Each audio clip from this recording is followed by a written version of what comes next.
बिस्मिल्लाहिर्रहमानिर्रहीम अस्सलामुअलैकुम। Welcome to the world of designing. मैं आपका टीचर आदिल शहजाद। आज हम स्टार्ट करने वाले हैं बेसिक टू एडवांस सीरीज़ में एडोब इलस्ट्रेटर की क्लास नंबर 11। तो आइए स्टार्ट करते हैं। स्टार्ट करने से पहले मैं आप सबसे रिक्वेस्ट करूँगा हमारे चैनल वर्ल्ड ऑफ डिज़ाइनिंग को लाजमी से सब्सक्राइब कर लीजिएगा, क्योंकि इस सीरीज़ में हम बहुत कुछ सीखने वाले हैं। तो आइए मिलकर स्टार्ट करते हैं।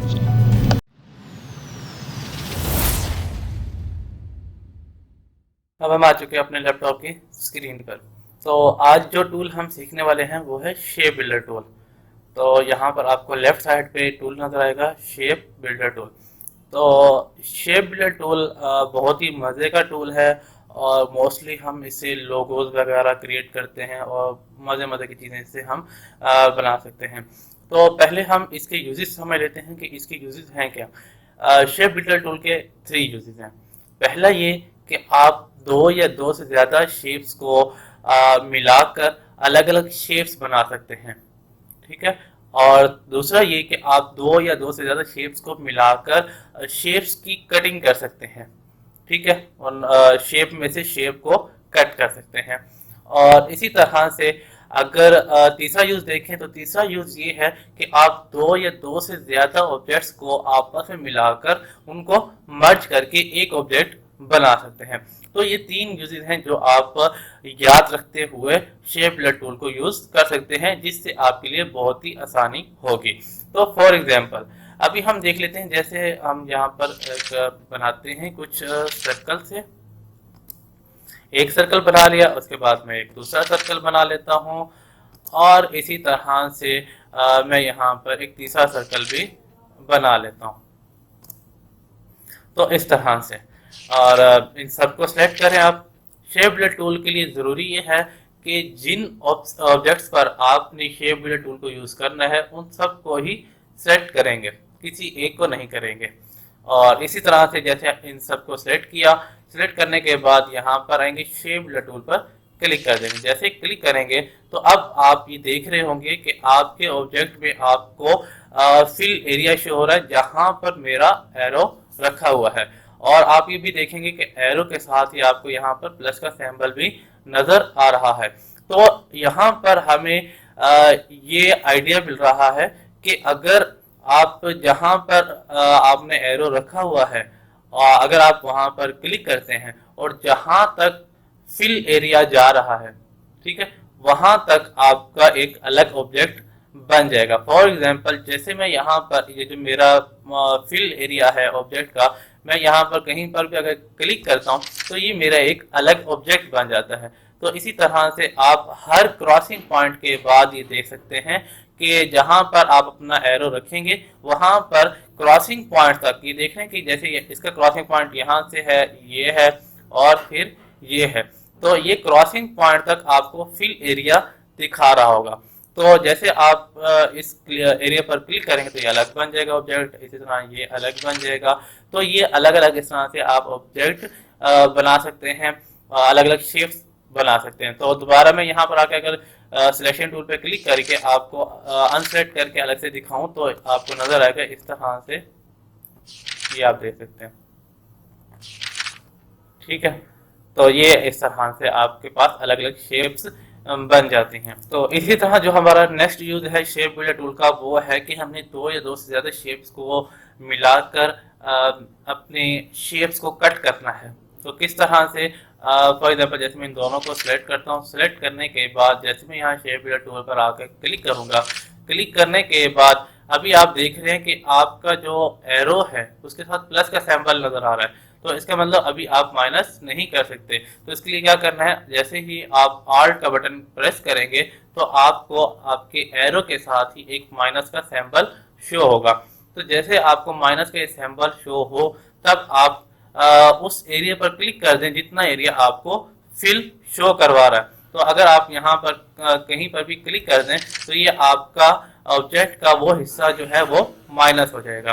तो इसी तरह अगर आप किसी भी पाथ पर आके क्लिक करें तो ये पाथ आपको रेड कलर की शो हो रही होगी। तो जैसे आप यहाँ पर क्लिक करेंगे तो ये पाथ खत्म हो जाएगी। इसी तरह आप यहाँ पर भी क्लिक करके खत्म कर सकते हैं पाथ को।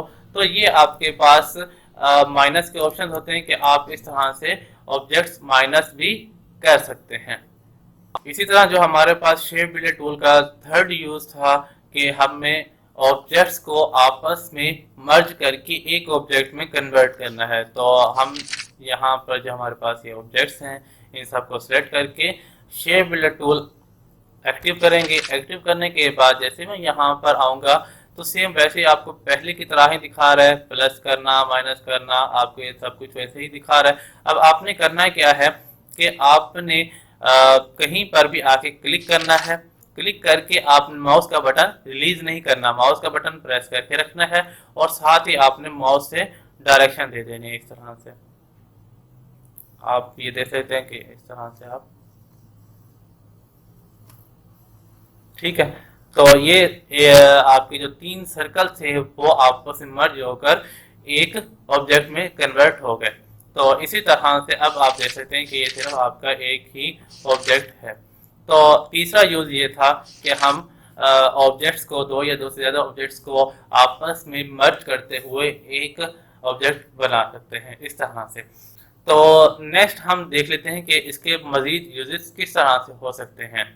इसी तरह शेप बिल्डर टूल के मज़ीद यूजेस देखने के लिए हम मज़ीद कुछ डिफरेंट चीज़ें बना सकते हैं। जैसा कि मैं यहाँ पर पेन टूल लेकर एक पाथ बना लेता हूँ। जैसे मैंने यहाँ पर एक पाथ बना ली, उसके बाद सिलेक्शन टूल पर क्लिक करके पेन टूल डीएक्टिव करें और जो आपने पाथ बनाई है उसकी डुप्लीकेट बना लें आल्ट को प्रेस करते हुए। जैसे मैं यहाँ पर एक डुप्लीकेट बना लेता हूँ और उसके बाद आप कंट्रोल डी करते जाएं और कुछ लाइंस इस तरह से डुप्लीकेट ले लें। लेने के बाद अब मैं क्या करता हूँ कि इन सब को सेट किया। सेट करने के बाद कंट्रोल सी से कॉपी करें और कंट्रोल एफ से पेस्ट इन फ्रंट कर दें। तो इसके बाद आपके पास ये पेस्ट हो जाएगा और आपने क्या करना है, किसी भी एक कॉर्नर से क्लिक करके इसको इस तरह से मूव कर लेना है और मैं इस तरह से इसको कर लेता हूँ ताकि मेरे पास इस तरह से बॉक्सेस बन जाए। ठीक है।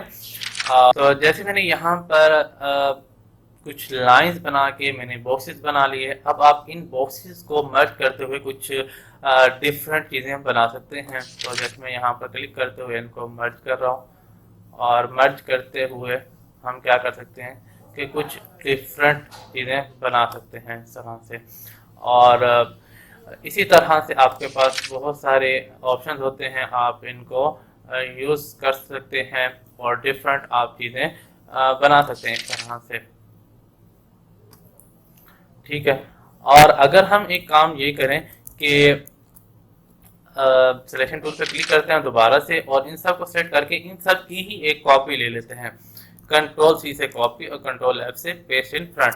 अब वैसे ही कॉपी लेकर आपने क्या करना है, सिंपली किसी भी एक कॉर्नर से पकड़ के इसको इस तरह से थोड़ा सा रोटेट कर लेना है। अब आपने इसको फुली रोटेट नहीं करना है, इसको हाफ करना है और मैं इसको हाफ रोटेट करके इस तरह से रख लेता हूँ।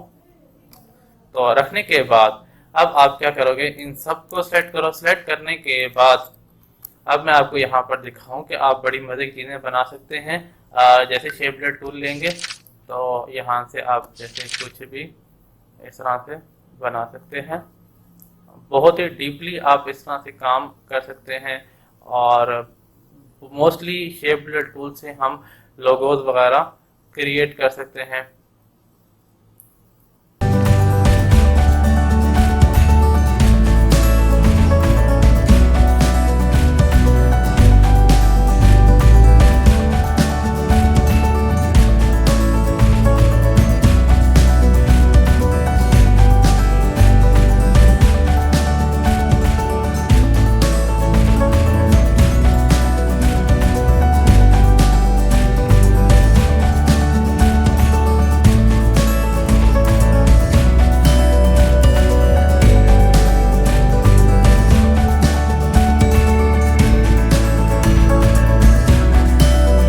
आपने कुछ भी बना लिया। बनाने के बाद आप सिलेक्शन टूल पे क्लिक करें। क्लिक करने के बाद इसको अनसेलेक्ट करें और इसको आप उठाकर साइड पर मूव कर दें और जो आपने बना दिया इसको उठा के साइड पर मूव करने क्लिक करते हुए। और बाकी आप इसको डिलीट भी कर सकते हैं। जो बाकी हिस्सा आपका है इसको उठा के आप साइड पर करें और यहाँ पर ये आपका बन चुका। और इसके बाद आप ये जो एक्स्ट्रा एरिया है आप इसको सेलेक्ट करके डिलीट भी कर सकते हैं। आप इसको आप सेलेक्ट करके यहाँ पर रखें और इस पर आप मज़ीद वर्क कर सकते हैं। और ये कुछ इस तरह से डिफरेंट आप चीज़ें बना सकते हैं शेप बिल्डर टूल के ज़रिए से। तो उम्मीद है आपको शेप बिल्डर टूल की समझ आई होगी और आप इसकी प्रैक्टिस करेंगे। मिलते हैं नेक्स्ट लेक्चर में।